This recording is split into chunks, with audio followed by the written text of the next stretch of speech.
Hi everybody, I'm Gabe. I'm a resident in the city of Oxnard, and I was just going to give you a really quick update on the upcoming city council agenda for December 17th. Keep in mind, this is the last council agenda for the calendar year. There will be no further city council meetings between now and January. So let's kind of get right into it then. So the first item on the agenda that evening is actually an appointment item, which are items that come up before the regular start time of 6 p.m. And these are essentially receive and file presentations that the council will receive.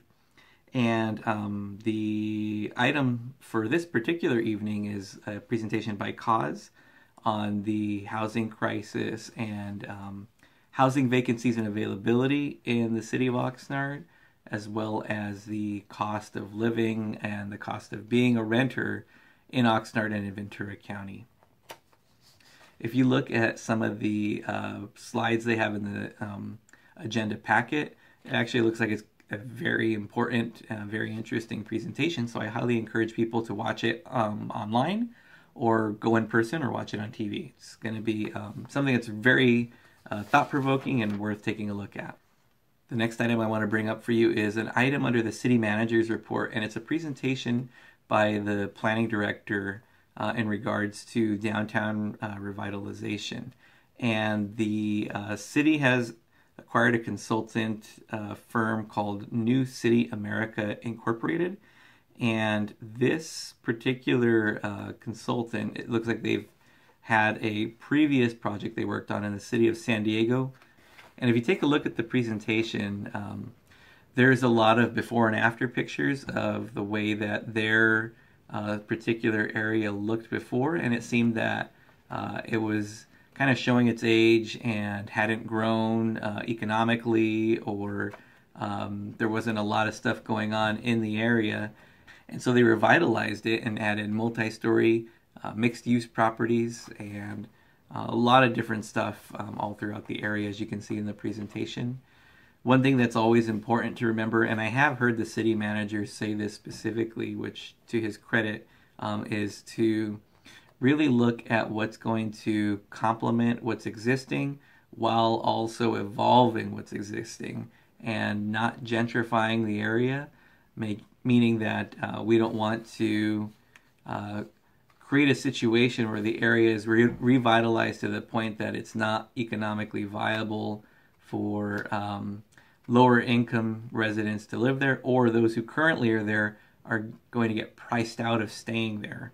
And so the idea behind revitalization is, again, to evolve the area, inject some, give an economic injection to the area, but also allow the people who currently live there to benefit from that as well, hopefully financially as well as socially. One really quick thing about downtown Oxnard, I don't actually have a memory of this. I might have been too young to remember it, but apparently on A Street, there are pictures in the presentation of when they redesigned A Street to be kind of like a walking open-air mall. And again, I don't have memory of it, but from what I hear, residents didn't really take to it too much. The businesses kind of lost business from it, as I understand. Again, I don't have a lot of information offhand. This is just things that I think I've picked up over time. And the city had to eventually pay to reconfigure A Street again to make it a thorough street that you can drive through in two directions. So we certainly want to avoid a situation where there's a misstep again, costing millions of dollars to have to undo what was done and not really well received by the residents or by visitors to the city. Item 2 on the city manager's agenda is a really quick thing I just want to draw your attention to. It's a list of city manager approved contracts since the beginning of the calendar year in 2019. And essentially what it is just a list of contracts that were approved and initiated by the city manager that are at least $101,000 up to $200,000. So it's just a list of all those contractors who were who did business with the city during the calendar year. So moving on to the info consent agenda, there's just a couple of items I want to draw attention to. First is a resolution regarding the appointment to the Measure O Oversight Committee. And essentially they're going to reconfigure it just like they did with the CAGs to make it so that each council member will have a nominee within their district who they will appoint to the Measure Oversight Committee, and then the mayor will get an appointment as well. Also, I'm going to skip over an item real quick and go to item I-4, which is the agreement for continuation of homeless shelter services at 351 South K Street. And this is the current shelter that's at the former National Guard Armory in the Fremont South neighborhood, which is my neighborhood. And essentially what this is, just so people understand, when this came to council previously, it was stated that they would be out of that location, I believe, by May or June of 2019. They had to extend it to the end of the calendar year, which we are now at, and they're just looking to extend it again while they finalize items about the new proposed shelter that they're looking at. As far as the rest of the items on the info consent agenda, there are a couple items that were at the last council meeting, which is the short-term rentals, the cannabis retail outlets, and an ordinance around regulating flavored tobacco products. And those are all up for their second reading, and people who have input on those three hot ticket items, this is your chance to provide that input to council, and you would put it for public comments of the info consent agenda. Another really big one is item I-6, and that's the appropriation of $248,000 to look at doing some emergency repairs for the Oxnard wastewater treatment plant. And that's the plant that's over at the south end of Perkins in South Oxnard. And if you remember the summer before last, when this was an item that was coming up a little bit more frequently, the water treatment plant, I had the privilege of being able to tour it that summer, is in really, really bad shape. I mean, there's facilities that are unusable.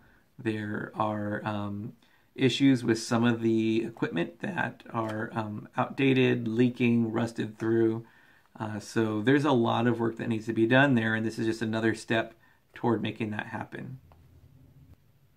All right, so moving into the reports section, there is one report from the city manager's department that caught my eye, and that is the sale of the what's called the City of Oxnard Rule 20A credits.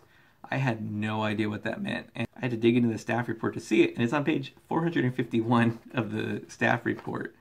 But essentially what Rule 20A credits are, as I understand them in reading this, the Southern California Edison has what are referred to as Rule 20A credits, which go to cities and are credits that they can use toward the cost of replacing overhead power lines with underground facilities and converting those electrical grids to being underground. So in short, because the city of Oxnard hasn't had a major project around moving overhead power lines underground since about 2005, according to this report, they've banked about $3.9 million worth of these credits. Now, these credits are not money that the city can spend. They're credits, literally credits that would go toward the cost of like planning and designing and doing the moving of the overhead power lines to underground.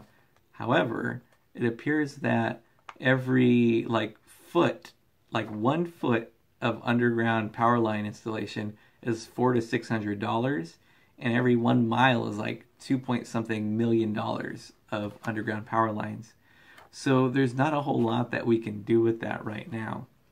So what the city manager is proposing is selling our credits to the city of Laguna Beach. And it looks like they have a little bit more readiness and ability to utilize these credits. And so the Public Utilities Commission does allow the sale of these credits between cities with approval. And so it looks like a deal has been struck initially with council approval and with approval of Edison that we'll be able to sell our $3.9 million worth of credits for the cost of $2.1 million to the city of Laguna Beach. And the math on that, I think, works out to about 55 cents on the dollar. Now, I know some people might get upset and say, hey, you know, we have $3.9 million worth of credits that this other city wants to buy. Why aren't we getting $3.9 million from them?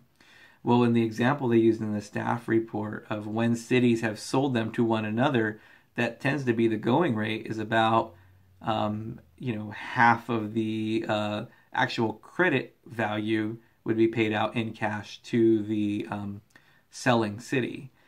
It could be as low as 25 cents on the dollar, in which case 55 cents on the dollar doesn't seem too bad. But that seems to be the going rate of selling your credits, is you get around half of what they tend to be worth in their credit form. So the idea behind this, though, is that this $2.1 million that we would receive from the city of Laguna Beach would then be put into the general fund. And I'm not sure what it would be used for from then, because then it's a little bit more broad and flexible. We could use it for when it's in the general fund, unless there are already ideas that just haven't been reported on yet. So the last item on the agenda is in regards to the ballot measures that were brought forth by Mr. Aaron Starr.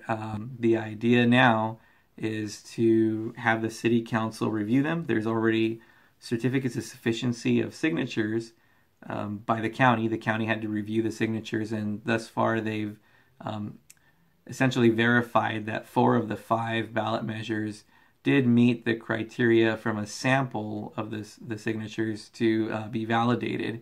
So the 5th one, that doesn't mean it's not valid. The 5th one is just still being evaluated because it just barely didn't meet the threshold for the sample. So now they have to review it deeper, and it'll probably come back in January. However, looking at the agenda for the evening, there will be the certification that the 4 of the 5 are valid thus far, and then the city council has a couple of options for what they want to do with these 4. They can either choose to adopt an ordinance, they can call for an election, or they can order a report pursuant to Elections Code Section 9212, and if they call an election, they're going to likely, which they will likely do, then they would adopt a resolution placing the ballot measures on the November 2020 election date. So I've looked into each of these initiatives, and I'm just going to say very quickly that I have an outline done for all of the 5.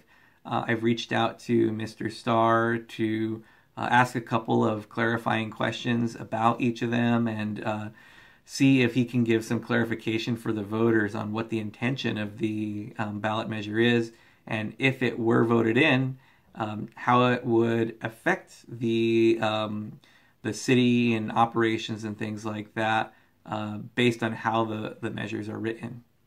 So I have reached out to Mr. Starr, but I still haven't heard back from him directly, although he did speak to another person who brought up that I was trying to get a hold of Mr. Starr, and he is open to receiving questions about his measures, but I would really like to sit down with him face to face and be able to ask questions and have some really good dialogue about each of his ballot measures. And I know that'll take time, and I know he's a busy person, as am I, so I'm sure we'll be able to find something that'll work for both of us.